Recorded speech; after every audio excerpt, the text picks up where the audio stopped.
Hello students, once again welcome to my channel learn English with Aditya. आज हम शुरू करने वाले हैं अपनी जो बुक है फर्स्ट फ्लाइट, उस बुक की एक पोएम का जिसका नाम है फॉग। बहुत ही छोटी सी नन्ही सी मुन्नी सी बहुत प्यारी सी पोएम है। और ये पोएम एक सिंबॉलिक मीनिंग देती है ये पोएम। और सिंपली अगर हम इसको कहें तो ये सेकेंडरी मीनिंग देती है। इसको लिखा है कार्ल सैंडबर्ग ने। कार्ल सैंडबर्ग को कहा जाता है people's poet. Okay, Carl Sandburg is called people's poet. इन्हें लोगों का कवि कहा जाता है। बहुत ही मतलब एक एस्पेक्ट से जो कॉमन टॉपिक होते हैं उससे रिलेटेड पोएम्स लिखते हैं ये। तो चलिए देखते हैं, स्टार्ट करते हैं। इसकी थीम क्या है? फॉग, जैसा कि हम लोग जानते हैं, फॉग फॉग मीन्स क्या होता है? कोहरा होता है ना। सर्दियों में जो छा जाता है कोहरा होता है।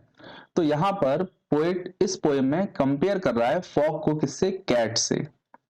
कैट और फॉग की जो मूवमेंट है बिल्कुल पैरेलली चल रहा है। पोएट बिल्कुल पैरेलली एक एक स्टेप बता रहा है। जिस तरह से कैट बिल्कुल साइलेंटली आती है, चुपचाप से बैठ जाती है हंचेस पर, इधर उधर देखती है, कुछ नहीं मिलता है तो चुपचाप से फिर से चली जाती है। तो in the same way the poet also compares fog with the cat. According to the poet, the fog comes and sits and covers the shower the hover. सब तरफ कवर कर लेता है फॉग और उसके बाद फिर धीरे धीरे चला जाता है कैट की तरह। अब इस पोएम का मीनिंग क्या हुआ, क्या मैसेज है, पोएट क्या देना चाह रहे हैं? वही देना चाह रहे हैं कि कई बार हमारे सराउंडिंग में कुछ नेचुरल इवेंट्स ऐसे ऑकर होते हैं जिनके बारे में हमको पता भी नहीं होता है और वो चल रहे होते हैं। ठीक है, तो चलिए देखते हैं। The fog comes on a little cat feet. On little cat feet, पहले तो ये देख लीजिएगा, यहाँ पर जो फॉग है उसको कैट सिंबलाइज किया जा रहा है। लेकिन कहीं भी पूरी पोएम में कंपैरिजन वाले वर्ड्स यूज नहीं है। मैंने आपको बताया था कंपेरिजन वाले कौन कौन से होते हैं। एक तो सिमली होता है आपका, है ना, और दूसरा मेटाफर होता है। तो सिमली और मेटाफर दोनों में कंपैरिजन होता है, लेकिन इसमें क्या होता है? कंपेयरिंग वर्ड्स आते हैं। सिमली में कंपेयरिंग वर्ड्स आते हैं, जबकि मेटाफर में नो वर्ड्स। कंपेयर इसमें भी होता है लेकिन इसमें कंपेयरिंग वर्ड्स नहीं होते हैं। तो यहां पर क्या हो रहा है? यहां पर फॉग को कंपेयर किया जा रहा है किससे? फॉग को कैट से कंपेयर किया जा रहा है ना। लेकिन कोई भी कंपेयरिंग वाले वर्ड्स यूज नहीं है यहाँ पर। देखिए, द फॉग कम्स, फॉग आता है ऑन लिटिल कैट फीट, बिल्ली के पैरों पर। तो यहाँ पर ये मतलब है like, here like is hidden, like छिपा हुआ है। लाइक लिटिल कैट फीट, बिल्ली के पैरों की तरह चुपचाप चुपचाप आता है। इसको आप कह सकते हो टिपटोड। ठीक है, टिपटोड यानी कि एकदम चुपचाप चुपचाप दबे पैरों आता है। It sits looking over the harbour and the city. Harbour का मतलब होता है शी शोर। हार्बर का मतलब होता है शोर, किनारा, है ना। तो समुद्र का जो किनारा होता है, जो साइड एरिया होता है, वहां पर एकदम कोहरा छा जाता है और वहां पर सब कुछ दिखना बंद हो जाता है। क्योंकि बहुत आउटर एरिया होता है तो अक्सर वहां पर फॉग हो जाता है। तो पोइट कह रहा है कि ये जो आता है कोहरा आता है, इट सिट्स लुकिंग, वो बैठ जाता है। इट का यहाँ पर दो मीनिंग है, ध्यान रखना। इट यहाँ पर क्या है? इट कैट को भी रिप्रेजेंट कर रहा है और फॉग को भी रिप्रेजेंट कर रहा है। ठीक है, तो इट सिट्स लुकिंग, जो कैट है वो बैठकर देखती है, या फिर जो फॉग है वो थोड़ी देर रुकता है। कहां पर? ओवर द हार्बर, जो हमारा हार्बर है, जो हमारा सीशोर है वहां पर, एंड द सिटी, और सिटी पे। ऑन साइलेंट हंचेस, हंचेस बोलते हैं हमको, यानी कि जो बैक साइड होती है बैठने की। यहाँ पर थाई समझ लीजिएगा, जो कैट के बैठने का स्टाइल होता है दैट इज कॉल्ड हंचेस। तो इसके बाद जो कोहरा है वो हंचेस पर बैठ जाता है, या बिल्ली हंचेस पर बैठ जाती है। इसका मतलब क्या हुआ? इसका मतलब क्या हुआ? Wait for some time. Here hunches refer to wait for some time, यानी कि कुछ देर तक तो वो फॉग या फिर कैट, जो दोनों की बात की जा रही है, कुछ देर तक तो वो बैठकर वेट करते हैं। देन मूव्स ऑन, फिर चुपचाप से निकल जाते हैं। मूव ऑन का मतलब होता है पास, गुजर जाना। इसके बाद चुपचाप से गुजर जाते हैं। यानी कि पॉइंट हमें ये बताना चाह रहा है कि जो नेचुरल इवेंट्स हैं, जो नेचुरल ऑकरेंस हैं, बिल्कुल स्लोली होते हैं। इतने स्लोली होते हैं कि हम उनके बारे में पता भी नहीं लगा पाते हैं कि वो हो रहे हैं या फिर नहीं हो रहे हैं। तो उसी तरह से पोएट कह रहा है, कंपेयर कर रहा है कि फॉग आता है कैट की तरह, थोड़ी देर के लिए रुकता है, हार्बर पर कवर होता है, सिटी में कवर होता है, उसके बाद हंचेस पर बैठता है और इधर उधर देखता है, उसके बाद चला जाता है।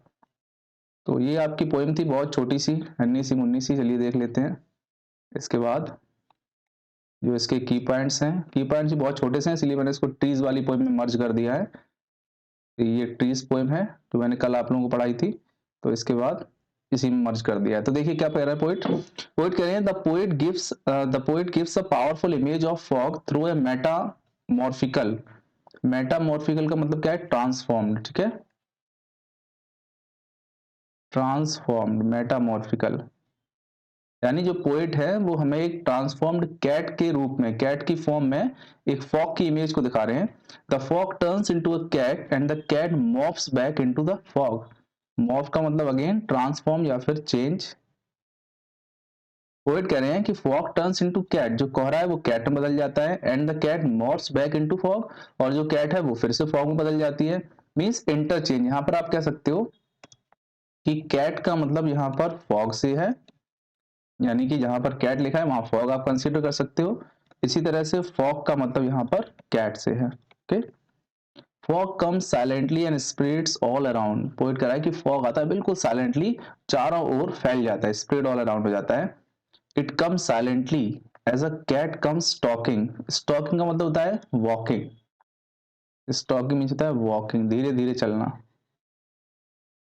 पोइट कह रहा है कि ये जो कोहरा है इस तरह से आता है जैसे कि कोई कैट स्टॉकिंग कर रही हो, वॉकिंग कर रही हो।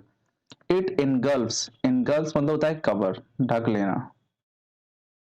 इट इनगल्फ एवरीथिंग, ये कोहरा सब कुछ ढक लेता है। And looks over the harbour and the city, और फिर शहर को देखता है और हार्बर को यानी वाटर सोर्स को देखता है, उसको भी ढक लेता है। It continue sitting silently on its hunches. It यहाँ पर अगेन मैंने बताया दो मीनिंग है, एक मीनिंग कैट के लिए है, दूसरा मीनिंग फॉग के लिए है। तो पोइट कह रहे हैं कि जो फॉग या फिर कैट है वो साइलेंटली बैठे रहते हैं, किसी को कोई नुकसान नहीं पहुंचाते हैं, बस थोड़ी देर वेट करते हैं, देन मूव्स ऑन, उसके बाद आगे निकल जाते हैं। तो ये आपका पोएम हो गया। अब इसके बाद देखते हैं इसके कुछ important questions. How does a cat behave, cat कैसे बिहेव कर देती है? तो कैट क्या करती है? मूव साइलेंटली, यानी कि चुपचाप से आती है। How is the fog like a cat, कैसे है? इट सिट्स, है ना, it sits like a cat, okay, then pass like a cat, एक कैट की तरह वेट करता है और कैट की तरह चला भी जाता है। How does the fog spread over the harbour and the city, किस तरह से इसको कवर कर लेता है, पूरा कवर कर लेता है, इसके बाद कुछ देर वेट करता है और उसके बाद फिर मूव कर जाता है। Difficulties come but they are not stay forever, देखो बहुत अच्छा मैसेज है, ये इंपॉर्टेंट क्वेश्चन समझ लीजिएगा इसको। ये पोएम छोटी है लेकिन इसको हल्के मत दीजिएगा, इसमें से क्वेश्चन आते हैं अक्सर। तो पोएट कह रहे हैं कि difficulties come but they are not to stay forever. यहाँ पर जो फॉग है उसको डिफिकल्टीज मान लिया गया है, फॉग या कैट को। कह रहा है कि डिफिकल्टीज कम, मुसीबतें आती हैं, but they are not to stay forever, sorry, लेकिन वो हमेशा के लिए रुकती नहीं है। दे कम एंड गो, वो आती है और चली जाती हैं। तो यहीं पर जो फॉग है, यहाँ पर तुम्हारा फॉग है या कैट है, वो रिप्रेजेंट कर रहा है डिफिकल्टीज से या फिर मिसफॉर्च्यून से, ठीक है। तो ये रिप्रेजेंट कर रहा है डिफिकल्टीज को या फिर मिसफॉर्च्यून को। सेंट्रल आइडिया आप लिख सकते हैं। तो ये सारे क्वेश्चंस हैं इस पोएम के। तो इस पोएम में इतना ही है और कुछ ज्यादा खास नहीं है। तो चलिए, ये पोएम जो मैंने थी बहुत छोटी थी, तो वीडियो भी छोटा ही है, और इसको कितना एक्सप्लेन करें, इतना एक्सप्लेन कर सकते हैं, इतना अच्छे से समझा सकते हैं, मैंने समझा दिया आप लोगों को। तो अब हम मिलते हैं अपने नेक्स्ट वीडियो में, नेक्स्ट पोएम में, और नेक्स्ट पोएम बहुत ही इंटरेस्टिंग होने वाली है। तो तब तक के लिए wait and watch, okay, keep going on, thank you, have a good day.